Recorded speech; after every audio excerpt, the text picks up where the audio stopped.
Petite lecture de Baudelaire. Euh, on va... on apprécie forcément et la poésie et l'humour chez lui. Le maître.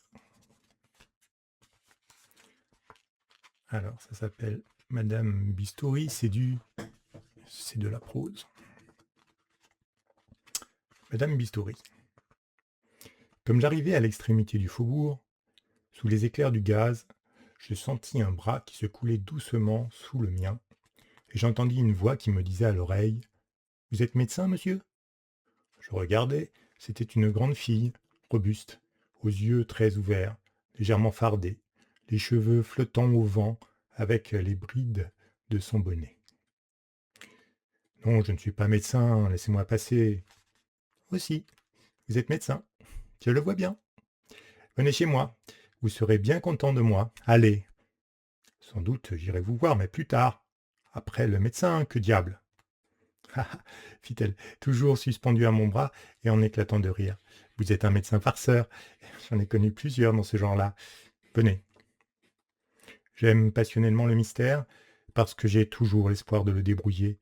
Je me laissais donc entraîner par cette compagne, ou plutôt par cette énigme inespérée. Je mets la description du taudis.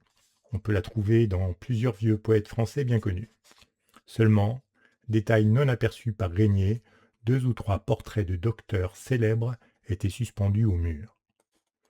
Comme je fus dorloté, grand feu, vin chaud, cigares, et en m'offrant ces bonnes choses et en allumant elle-même un cigare, la bouffonne créature me disait « Faites comme chez vous, mon ami, mettez-vous à l'aise.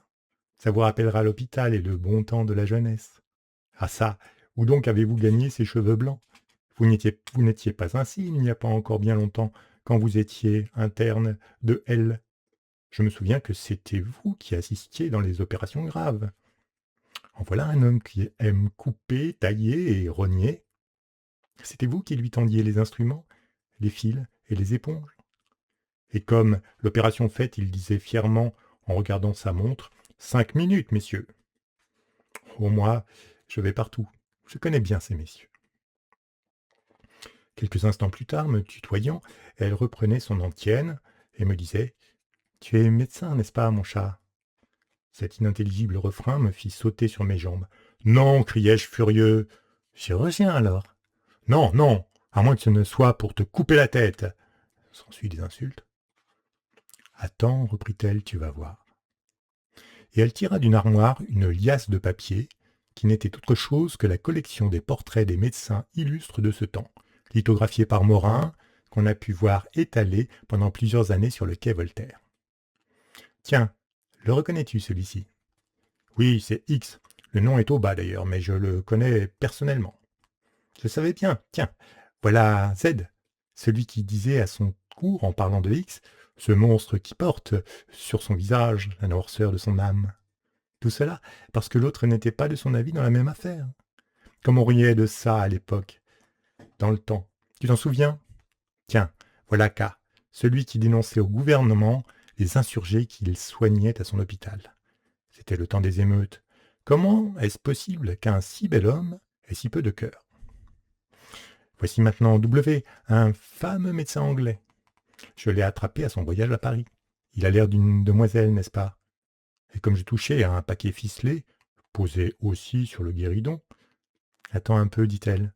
Ça, c'est les internes. Et ce paquet-ci, c'est les externes. » Et elle déploya en éventail une masse d'images photographiques représentant des physionomies beaucoup plus jeunes. « Quand nous nous reverrons, tu me donneras ton portrait, n'est-ce pas, chérie? » Mais, lui dis-je, suivant à mon tour, moi aussi, mon idée fixe, pourquoi me crois-tu médecin? C'est que tu es si gentil et si bon pour les femmes. Singulière logique, me dis-je à moi-même. Oh, je ne m'y trompe guère, j'en ai connu un bon nombre. J'aime tant ces messieurs, que bien que je ne sois pas malade, je vais quelquefois les voir, rien que pour les voir. Il y en a qui me disent froidement, vous n'êtes pas malade du tout. Mais il y en a d'autres qui me comprennent, parce que je leur fais des mines. Et quand ils ne te comprennent pas,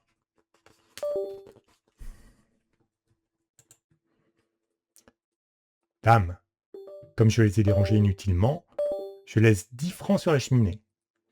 C'est si bon et si doux. Ces hommes-là, j'ai découvert à la pitié un petit interne qui est joli comme un ange, et qui est poli, et qui travaille, le pauvre garçon. Ses camarades m'ont dit qu'il n'avait pas le sou, parce que ses parents sont des pauvres et qu'ils ne peuvent rien lui envoyer. Cela m'a donné confiance.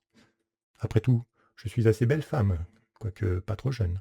Je lui ai dit, viens me voir souvent, et avec moi ne te gêne pas, je n'ai pas besoin d'argent. Mais tu comprends que je lui ai fait entendre ça par une foule de façons. Je ne lui ai pas dit tout crûment, j'avais si peur de l'humilier, ce cher enfant.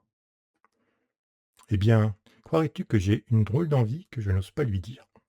Je voudrais qu'il vînt me voir avec sa trousse et son tablier, même avec un peu de sang dessus. Elle dit cela d'un air fort candide, comme un homme sensible dirait à une comédienne qu'il aimerait. Je veux vous voir vêtu du costume que vous portiez dans ce fameux rôle que vous avez créé. Moi, m'obstinant, je repris.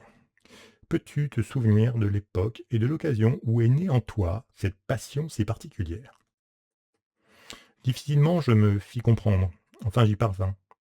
Mais alors elle me répondit d'un air très triste, et même autant que je peux me souvenir en détournant les yeux. Je ne sais pas, je ne me souviens pas. Quelle bizarrerie ne trouve-t-on pas dans une grande ville quand on sait se promener et regarder? La vie fourmille de monstres innocents.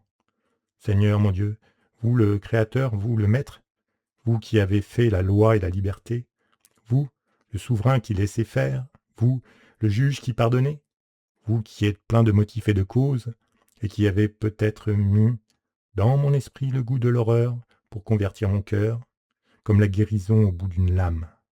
Seigneur, ayez pitié des fous et des folles.